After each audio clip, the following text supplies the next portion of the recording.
یہ بات سچ ہے، ہم میں سے بہت سے لوگ بے نمازی ہیں، کوئی ضد میں، کوئی مصروفیت میں، اور کوئی بس عادت نہ ہونے کی وجہ سے۔ ہم کہتے ہیں دل صاف ہے، کسی کا حق نہیں کھاتے، لیکن کیا دل کو صاف رکھنے والا اللہ کو نظر انداز کر سکتا ہے؟ بے نمازی ہونا یہ نہیں کہ انسان برا ہے، یہ بس یہ ہے کہ وہ اللہ سے ملنے کا وقت نہیں نکالتا۔ سوچو، اگر کوئی دوست تمہیں روز بلائے اور تم کبھی نہ جاؤ تو رشتہ کتنا کمزور ہو جائے گا۔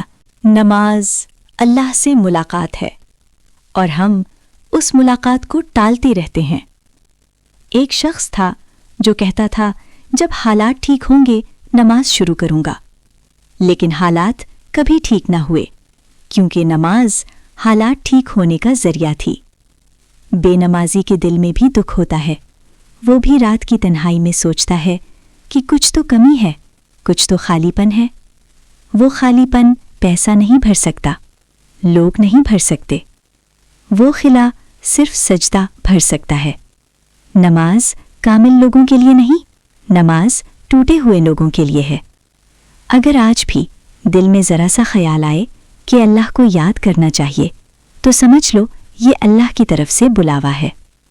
دروازہ ابھی بند نہیں ہوا، نماز ابھی انتظار کر رہی ہے۔ یقین کرو، اگر انسان سچے دل سے نماز پڑھنا شروع کر دے تو اللہ اس کی ایسی ایسی مشکلیں حل کر دیتا ہے جن کا حل انسان سوچ بھی نہیں سکتا۔ یہ کوئی کہانی نہیں، یہ کوئی خیالی بات نہیں، یہ اللہ کا وعدہ ہے۔ اللہ فرماتا ہے، اور نماز سے مدد طلب کرو۔ نماز صرف عبادت نہیں، سہارا ہے۔ نماز صرف سجدے اور رکوع کا نام نہیں، نماز ٹوٹے دلوں کی مرمت ہے۔ نماز بے چین روح کی دوا ہے۔ نماز اس وقت کا سہارا ہے جب کوئی انسان آپ کی بات سننے والا نہ ہو۔ رزق کی بندش ختم۔ ایک شخص تھا، نوکری جاتی رہی، قرض بڑھتے گئے، گھر میں پھاکوں کی نوبت آ گئی۔ وہ کہتا تھا، میں نے سب دروازے کھٹکھٹا لیے، کہیں سے امید نہیں بچی۔ کسی نے بس اتنا کہا، نماز کو مضبوط کر لو۔ وہ شخص فجر، ظہر، عصر، مغرب، عشاء وقت پر پڑھنے لگا، رونے لگا، اللہ سے باتیں کرنے لگا۔ چند مہینے نہیں، چند ہفتے بھی نہیں، چند ہی دنوں میں ایسا رزق آیا جس کا اس نے تصور بھی نہیں کیا تھا، کیونکہ رزق کا وعدہ نوکری سے نہیں، اللہ سے ہے۔ اولاد کی بے بسی ختم۔ ایک عورت تھی، سالوں سے اولاد نہیں تھی، تانوں نے دل توڑ دیا، دعائیں تھک چکی تھیں۔ ایک دن اس نے کہا، یا اللہ، میں تجھ سے لڑ نہیں سکتی، میں بس تیرے سامنے جھک سکتی ہوں۔ اس دن سے اس نے نماز کو اپنا ہتھیار بنا لیا۔ سجدے لمبے ہو گئے، آنسو خاموش ہو گئے، اور پھر وہی اللہ جس نے دعا سنی اسے ماں بنا دیا۔ ذہنی دباؤ اور بے سکونی ختم۔ کچھ لوگ ایسے ہوتے ہیں جن کے پاس سب کچھ ہوتا ہے، پیسہ، گھر، رشتہ، لیکن دل مطمئن نہیں ہوتا۔ ایک نوجوان تھا، ڈپریشن میں چلا گیا، دوائیں بھی کام نہ آئیں۔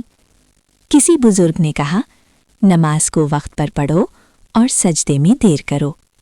چند ہی دنوں میں وہ کہتا ہے، میرے دل کا بوجھ ہلکا ہو گیا، کیونکہ سکون دوا میں نہیں، سجدے میں ہے۔ نماز اللہ سے بات کرنے کا وقت ہے۔ نماز وہ لمحہ ہے جب بندہ کہتا ہے، یا اللہ، میں تھک گیا ہوں، اور اللہ کہتا ہے، میرے بندے، میں ہوں۔ نماز میں اللہ کو یہ نہیں چاہیے کہ تم کامل ہو، بس یہ چاہیے کہ تم حاضر ہو۔ نماز مشکلات کو فوراً ختم نہیں کرتی، لیکن نماز آپ کو اتنا مضبوط بنا دیتی ہے کہ مشکل چھوٹی لگنے لگتی ہے۔ یقین کرو، نماز چھوڑنے سے مسائل نہیں بڑھتے، نماز چھوڑنے سے اللہ سے رابطہ ٹوٹ جاتا ہے، اور جب اللہ ساتھ ہو تو کوئی مشکل نہیں رہتی۔